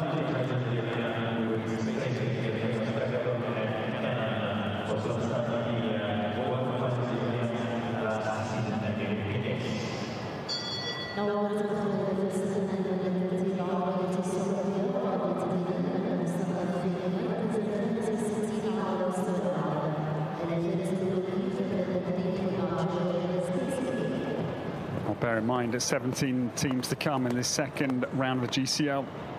So 34 chances to qualify. So the best 6 after this individual round will qualify. Whatever happens going into the team phase of this competition against the clock. Now the turn of Khaled Al Mobti. This is the wonderful Space Cake, a horse actually ridden by Ellen Whittaker prior to the Saudi transfer. 13 years of age, daughter of Stakator, across to Canaan, owned by the Saudi Arabian Equestrian Federation.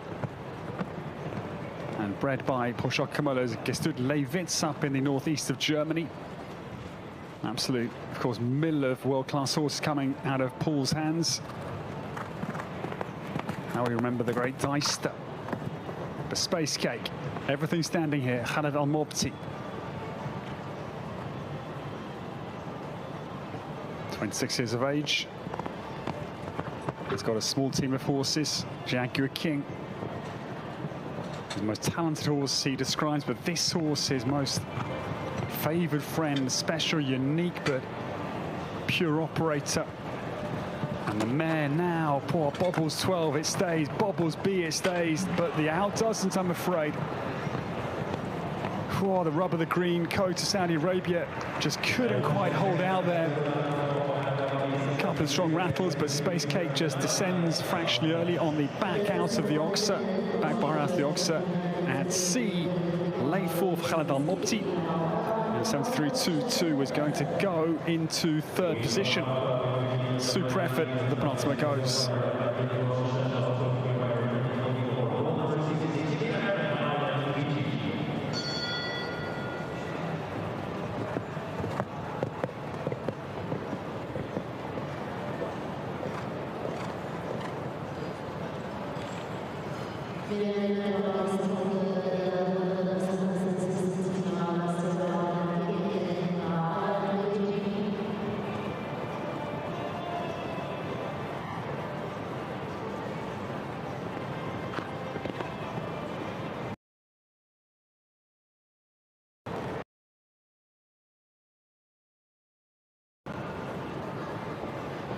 The super stylish, effective Kim Emmen gets away at Gothenburg last week, and again dazzled with her world-class riding. She just seems to be fairly without adrenaline. Just gets the job done. Very, very unflustered. And tonight is the VDL Zorocco Blue and Doctro gelding. Island VG on course for Kim, number 19. This is the third from the end of the individual batch prior to the team competition starting. Again, just a little light rattle on top of the Prague playoffs vertical at 5, but it is all intact here. I'm starting to feel not quite so ridiculous in my 10 prediction. There's a clear round, serious prospect in terms of an accurate estimate. Kim down the far side, this the big mosaic carpet vertical, 160 tall.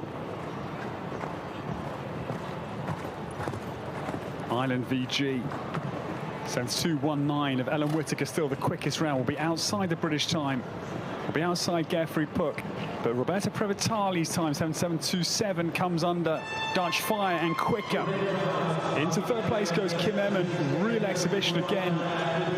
The rhythm, the balance were all absolutely monotonous as you got to jump these courses without an issue. It's just amazing what these riders are doing these days. The pure precision is remarkable. Not that it wasn't like that in years gone by, I just wasn't watching, sadly. Super round for Kim Emmen. She goes into third place, 76.31 is the Dutch time.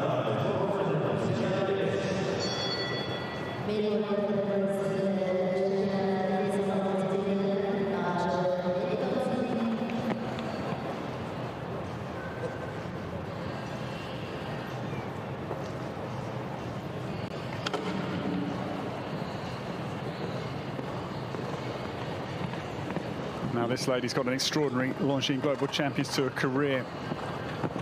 She was second in the Grand Prix here in November 2014 with her wonderful Fit for Fun. She was the season champion the following year. That was quite sensational to hold off Scott Brash and Rolf Bengtsson. Scott was aiming for his third season victory in a row that Luciana spoiled for the Brits. And tonight, I'm afraid Milton Z has had already 2, now 3 fences down. Luciana, who won the Grand Prix again here, 2015. That was a November edition, again with Fit for Fun. year after that second place, proved he was a Doha specialist. Won the Grand Prix in Vienna, winning mood, and again Madrid with winning mood. May 2015 and September 2015 as well. But Luciana Diniz, I'm afraid, tonight, not the round that she would have wanted by some measure. She's precise, she's also an incredibly natural horsewoman. That is a very interesting set of credentials. She can just be relaxed. She's an effortless horsewoman. But again, her attention to detail is very, very crisp. It is going to be 3 down for Brazil's Luciana Diniz and Milton Zed. 77.87 was the time.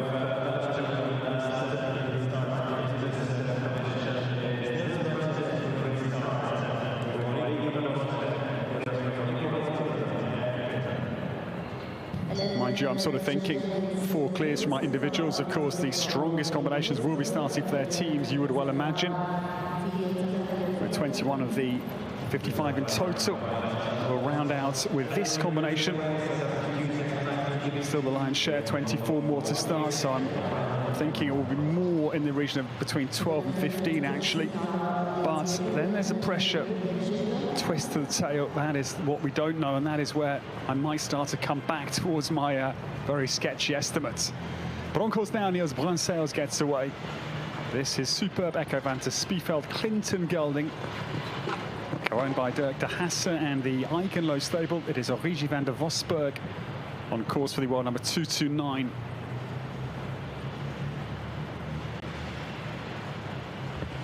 Niels, who revealed he initially had a fear of horses, they were just too big, and he had to really dig deep to confront his fear. He did, and of course it's been exceptional to watch his career unfolding. He started late in the saddle at 15 years of age, owing to that initial apprehension. He won the Grand Prix here in March 2021 with Deluxe Van TNL. Now Origi van der Vosberg. Yeah, 1 down again for Niels. Came at 2. That's right, just below me there. I apologise. I keeping my eyes half on my notes, half on the action. It's right out, just down below my field of vision. Yes, should watch the monitor, but I love to get a sense of the atmosphere in the arena as well. That is the pleasure as a commentator, so apologies for the oversight. But it is the 4 penalty, 75-44 for Niels Brunsels, and one of the ones you would have thought could jump a clear, I'm afraid, is denied. As the final combination prior to the second round of the GCL getting started. So certainly Peter Schumacher's course has been amped up. It's, I think, again, a brilliant test. I have been watching, enjoying Peter's courses over the weeks here. This is my 5th week here in Qatar this year, and it's been really good to watch the German master crafting what has been good course after good course. We take a short break from the action, and we'll be back with you in 10 minutes for the start of the second round of the GCL.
Well, that is a short break for us as commentators, because we now must prepare for the first round of the Longines Global Champions Tour new season here in Doha, the first leg of what is going to be an exceptional season. Can Stars quite brilliant to win in Rabat, the season's championships. We just saw the back of Ludger Beerbaum watching on as he prepares his Riesenbeck International duo for battle. And certainly it will need all of Ludger's input to assess and try and plan a way around this course of Peter Schumacher. Recent winners, Riesenbeck International, his team 2 years ago, Stockholm Hearts, who won the Super Cup final last year. They claimed the championship in 2022. And Valkenswaard United won it in 2021. London Knights the prior year. And I must say the influx into all of our teams has been impressive, both in terms of new teams. We've gone from 14 teams last year to 17 teams this year. We take you back through the highlights of round one with teams that either fared very well or those that also came into a little bit of trouble. This team were quite sensational. Peter de Vos and Fernando Martinez Sommer, Lady van der Hartenhove, jumped one of the 5 double clears in round one, and bearing in mind 2 fairly old horses as well was doubly impressive. This team were exceptionally good. They came out in first place. Deirdre Riley, her debut, and this man, Johan Sebastian Gulliksen, both absolutely perfect. Deirdre's very first GCL start, and manager Geir Gulliksen watched on to applaud his son and the Scandinavian Vikings team. Madrid in Motion have been big hitters over recent years, and they got off to a faltering start, I'm afraid. Eduardo Alvarez Asnar, and a legend.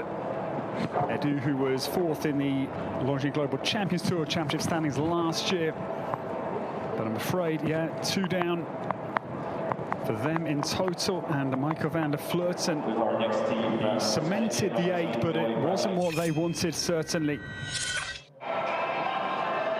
The brand new team of Deborah Meyer and the all-lady team Monaco Comets came into battle with high hopes, but unproven, of course, as a team outfit.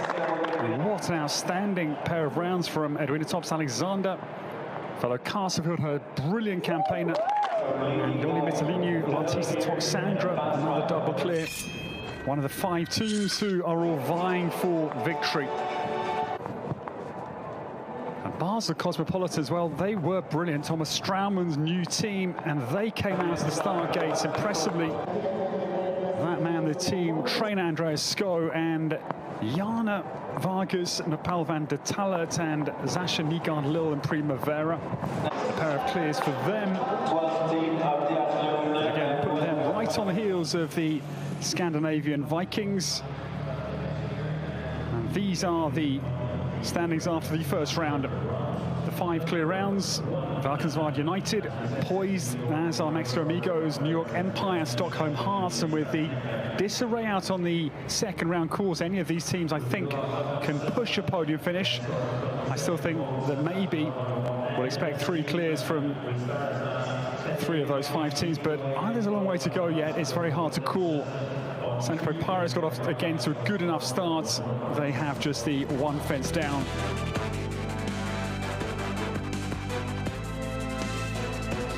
We take you around the course of Peter Schumacher for the GCL Round 2 and Grand Prix qualifier, but of course our focus now shifts to the GCL, not exclusively but largely, in this absolutely stunning Longines Arena at Al Shakab. The track length is 490 meters and the time allowed is 79 seconds. And that's proved a little bit demanding. Ricky van der Barker had the 1-time penalty. 150 square, the Longines Oxford down then to the 158 tall vertical. The green quadruple bar. Then a right-handed dog leg down to fence 3, the Al Shakab Liverpool over the water. That's square.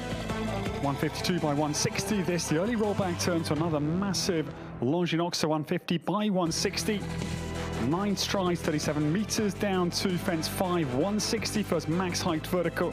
The Prague playoffs fence, then back again, 160 tall, 180 degrees, 2 max verticals, and then it's going to be 5 strides down to the GCL double combination, slightly ascending in, 152, 155 the back bar, 160 wide though, and then 1 stride to 7B, 160 exiting.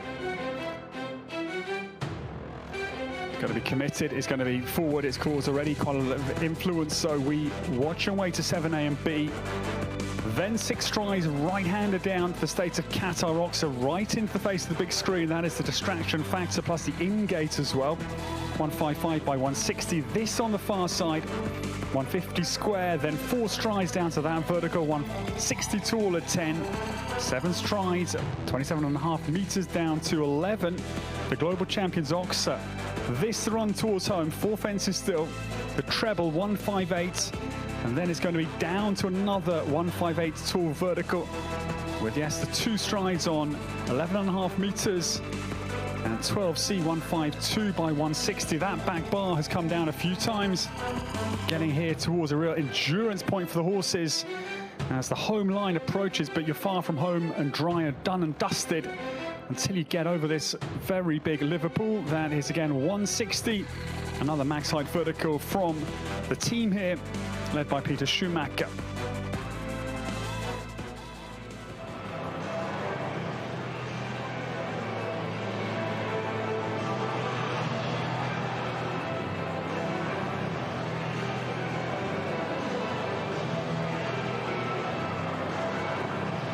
So we go in reverse order as from the results of the first GCL round. It will be the Doha Falcons coming in, then Paris Panthers, Team 2.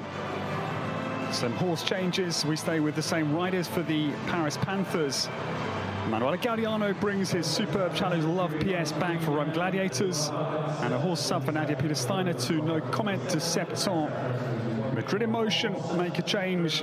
Horsewise, made in Reutershoff steps in for Eduardo Alvarez Asnar. And Riesenbeck International, again, we stay with Shah-Georges for Christian Kukuk, and Odense Odeveld is substituted in for Chaco's Girl Star. Shanghai Swans, they look to improve now. Christian Alman has Mandata van der Neerheide. Daniel Deusser, Gangster van het Nodeveld, his brilliant horse. Istanbul Warriors, Bonami comes in, and Dexter for Simon Delestre. And 2 horse changes for the Saint-Tropez Pirates, and they will be knocking on the door, I think. And then Stockholm Hearts again stay with Hennessy, and a change for Inigo Lopez de los Franco to Naco Blue. And 2 new horses in for Olivier Perrault and Scott Brash, and they're 2 really strong horses. Meso Amigos stay with the pair they had from the first round, both rider and horsewise, and Valkenswaard United. Elysium comes in, Hans Dieter Dreyer. Marcus stays aboard Coolio. Stars stays with My Prince for Sophie Hinners, but Eindames Dubai de Cedra comes in for Jan Fredrik Meyer-Zimmermann. And Edwina Tops Alexander stays with fellow Carsfield, but Dexter Kerglen comes in now for Jean Sadron and Prague Lions. Basel Cosmopolitans come back with Dorette now for Jana Vargas. And Napoli Van Het Nazar Assentorf, Andreas Sko comes into the formation for this second round only. And yes, our leaders, well, can't wait to see how they fare into this second round. They stay with the pair who excelled in the opener.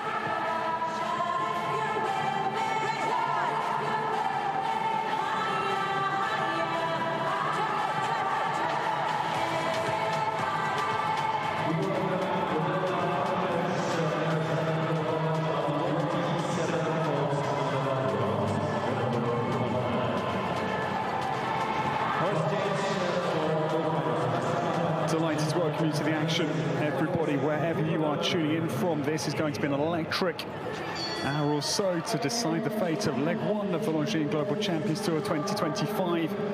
The GCL, the team centerpiece, which brings riders from different nations into one team. Fascinating dynamics team-wise with 6 riders that can be chosen by team managers.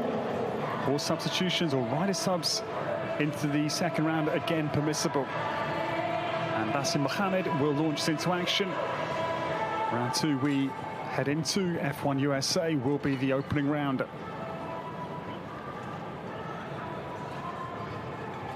Now this horse, an outstanding former rider, Lorenzo De Luca. Lorenzo is riding the World's Eco FEI Worlds in Henning 2022 for 13th place individually. That's him who won the 5-star class here on the Doha Tour. Actually beat Scott Brash and Hanno Valentino to that. Much celebrated home win here for Qatar. F1 USA, he is now 15 years of age, son of Toulon Crossio Otangelo, out of the KWPN stud book.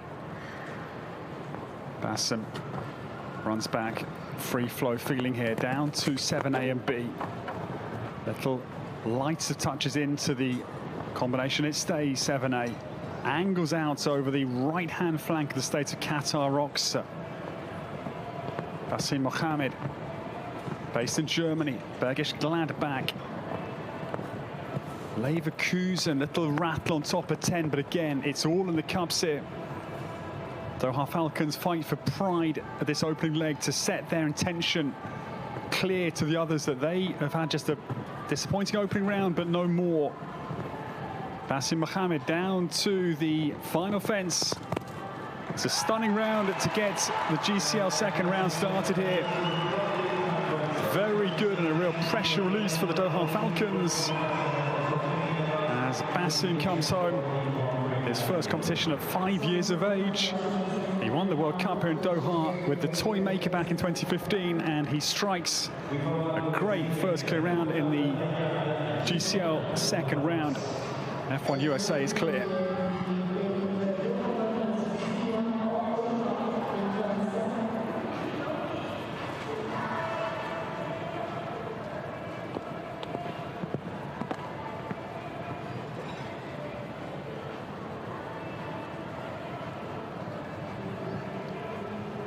Julien Coutin gets started, trying to follow in the Qatari footsteps exactly. $4 to Ray Gade on course. She's 10 years of age, daughter of El Torreo de Musa, across to $1 du Mourier for Julien. Spins back to the Longinox. Flicks his head away, Julien, as if to anticipate her withers would come up sharply. Apex of the jump. $4. No, I'm afraid. Glances the black vertical out of his cups at 6. That state of Qatar rocks, you can again just feel the equine effort to come out over it. It is very solid. Plus, they've got a little drop in concentration, maybe mid-air, thinking about the in-gate, thinking about where the activity is. That is the mental athleticism of these world-class horses.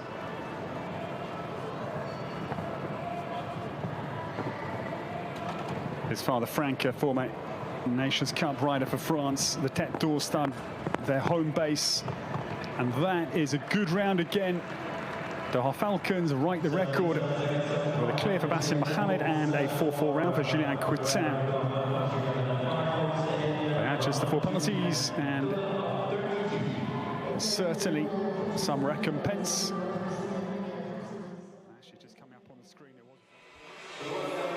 Disappointment for the home team and the Doha Falcons. Basel Mohammed and Julien Coutin collecting 32 penalties amongst themselves. It brings to an end a disappointing stage, a disappointing opening stage of the 2025 Global Champions League season for the Doha Falcons. The newly returning Paris Panthers are up next as we continue down this journey of the opening stage in Doha, Qatar. Come and sign up for a GCTV Live Pass. Come and join us for the rest of the night's action here at the Longines Arena in Al Shakab, and we'll bring to a close GCL round 2 later on tonight. 5 teams on double clear. The Scandinavian Vikings, the most unlikely of those 5. Can they produce an incredible win here tonight, or will it maybe go to the new Monaco Comets? What about the Cannes Stars, the reigning champions, or as well the Prague Lions, powered by the Czech equestrian team? All of that to unfold with us right here Sign up for your GCTV Live Pass and come join us in Doha.